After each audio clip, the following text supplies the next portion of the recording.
Hi there, welcome to Seasons Change. My name is Luann. In today's video, I'm going to be sharing with you the top 10 prepper must-haves to stockpile for survival.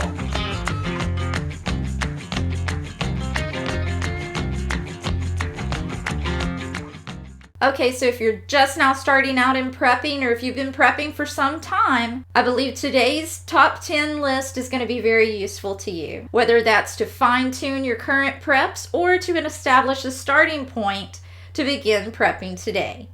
Now is the time more than ever to make sure that your emergency preparedness supplies are fully stocked and up to date. When it comes to an SHTF situation, you're going to have two options. Number one is to be self-reliant, well-prepared, and have a pretty good chance at long-term survival, or you can be a number two, which is to become a dependent on all the others, with a very slim chance at survival for even the short term.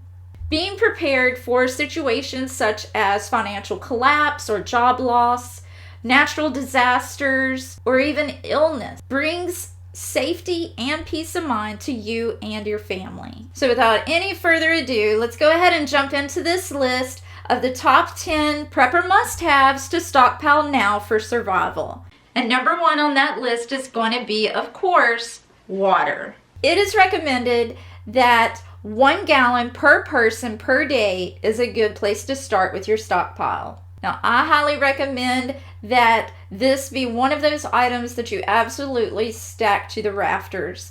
You can never have too much water. This 1 gallon per day per person covers all of your consumption needs and hygiene needs. I put water as number one because generally speaking, a human body can only survive 3 days without water.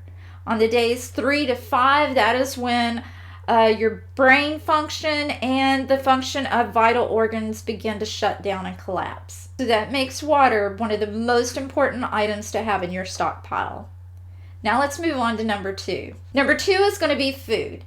And it is recommended that you stockpile 2,000 calories per person per day when planning your food stockpile. Now this can be in the form of canned food, dehydrated food, freeze-dried, vacuum-sealed, or even prepackaged MREs.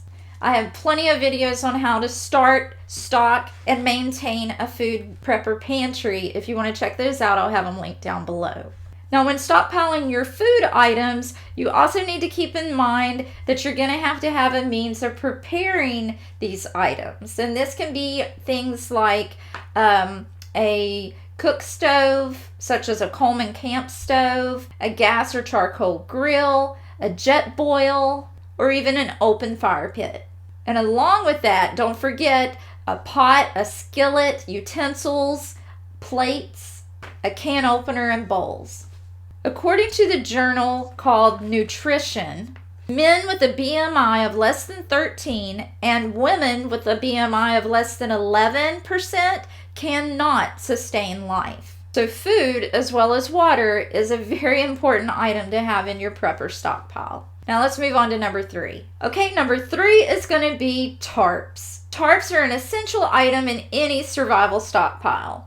Tarps can be used in so many different ways, and they make a great shelter. And according to the rules of 3 for survival, we can only survive 3 hours without shelter from harsh climates and danger. Not only are tarps good for shelter, they're also good for collecting rainwater. They can be used as a sleeping bag. They can be used to drag heavy items, used as a gurney. You can put them up for privacy purposes. They can be used for camouflage, and you can even use them to signal for help. There's just so many different ways that you can use a tarp, and that's what makes them a very essential item to your stockpile. Now let's move on to number four.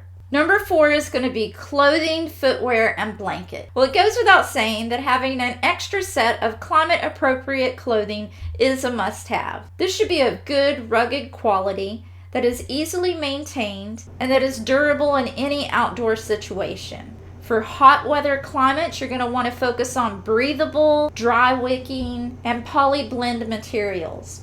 For cold weather, you're going to want to focus on wools, cotton, fleece, and fur type materials. Your complete set should also include a good pair of hiking boots, leather top tennis shoes, hats, gloves, undergarment, and a really good bandana. Now with your clothing, be sure to also include a really good blanket for each person and an emergency blanket for everyone. Now let's move on to number 5, and that's going to be fire and light. Well, fire is definitely a must-have for survival. It can purify water, you can use it to cook, you can use it to stay warm, to see by, to signal for help, and it even offers protection from predators. So be sure to stockpile plenty of Bic lighters, ferro rod, and waterproof matches. Now also in this category, light is also a must-have to be able to survive out in the wilderness or in unfamiliar settings. So you're going to want to stock plenty of flashlights, lanterns, solar-powered lights, candles, and plenty of batteries. Now let's move on to number 6, and that's going to be hygiene items. Now, keeping up with personal hygiene not only boosts your morale and gives you a boost of energy, but it also aids in preventing infection and the spread of disease. Now, the categories of hygiene that you're going to want to focus on is going to be your hair, your body, dental, and feminine hygiene. For the hair and body, you're going to want to stock items like shampoos, soaps, lotions for your face and your body, wipes, and deodorant. And for the dental, you're going to want to stock up toothpaste, toothbrushes, an antiseptic mouthwash, dental floss, and chapstick for your lips. And also, ladies, you may want to include several different ways to tie up your hair, such as rubber bands, bobby pins, the bandana, just however you're used to pulling your hair back out of your face and out of the way. Okay, so now we're on number 7, which is a first aid kit and training. A first aid kit is a pack that contains essential medical supplies that can be used in an emergency event that involves an injury or illness. Having one of these kits on hand is going to give you and your family peace of mind in knowing that you'll be able to handle whatever happens in an unexpected event.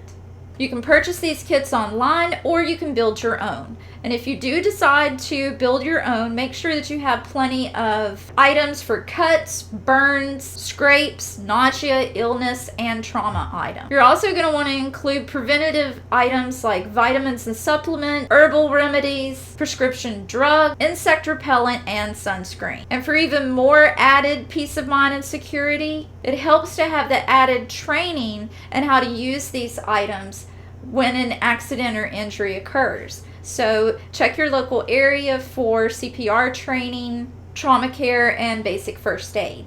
And now we're on number 8, and that's going to be a toolkit / survival bag. Well, when you're braving the wild, or even whenever you're in your home, there are thousands of uses for tools. That's why it is a must-have to have a designated toolkit just for SHTF situations. And I say a designated one because you don't want to be in the middle of a life-threatening situation and realize you don't even have the basic tools that you need. Now, this kit can be as basic or as complex as you decide, but you need to at least include the basics. And I have a list of some of those basics right here, and that is going to be your basic hammer, wrench, drivers, wire and box cutters, a saw, nails, screws, zip ties or tie wraps, whichever you call them, a pry bar, a file, tweezers, super glue, and duct tape. Now, you can also add some extra survival items. Once you do have those basics, then you can collect things like paracord, a Leatherman or multi-tool, carabiners, ferro rod, a knife, a compass, a map, a hatchet, signal mirror, a dry bag, and let's not forget a good wristwatch or pocket watch. Now moving on to number 9, that's going to be communication. During an emergency event, one of the must-haves is access to news and weather updates, as well as the ability to contact your relatives and loved ones. There are several different methods of communication, but pre-planning now is going to be required for these to work. You're going to need to have a family meeting so that you can discuss what strategies you're going to take in different worst case scenarios so that everyone's on the same page if disaster strikes. Some examples of communication would be our cell phones, a ham radio, walkie-talkies, long-range two-way radios, CB radios, and Morse code. Now, other than training to be able to use some of those methods, you're also going to want to stockpile things like crank radios, solar-powered radios, batteries, solar-powered battery chargers, charging banks, and possibly a weather station. Now we're on the last and final item in the must-haves, and that is going to be weapons. During a crisis or SHTF situation, there becomes a very real possibility for hand-to-hand combat where you may literally be fighting for your life. That is why it is so important to prepare, train, and develop that defensive mindset. Now, this is not just going to be a matter of collecting weapons. You have to also become very comfortable and efficient in using these weapons. Now, this could include basic firearm safety and handling classes and defensive firearm classes, maybe some martial art classes, and on top of all that, continuous at-home training. Now, just a few examples of weapons could be, of course, the firearms, knives, machetes, spears, clubs or bats, crossbow, slingshot, taser, stun gun, bow and arrows, I don't know if I already said that, and of course wasp spray. If you haven't ever heard of using wasp spray as a weapon, well, I don't normally recommend any kind of sprays that it could potentially render you incapacitated if the wind's blowing just right. So with wasp spray, you have a strong, steady 20-foot stream that isn't going to be affected by the way the wind is blowing. You can target their eyes. It's a very pinpoint precision stream that will not permanently blind the victim, but it will render them temporarily blind, and it's going to burn, of course, just like pepper spray or something like that would be.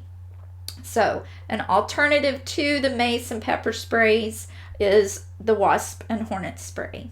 So there's my list of the top 10 prepper must-haves to stockpile for survival. The main goal is to take responsible steps now to give you and your family a better chance for long-term survival.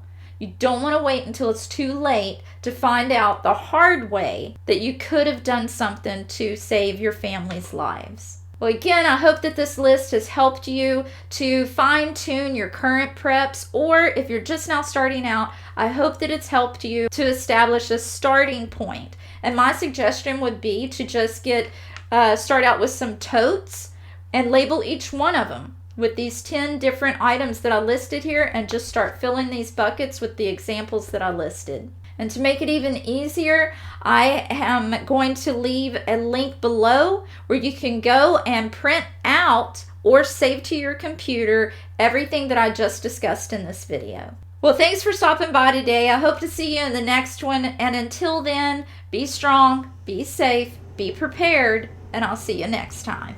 Bye.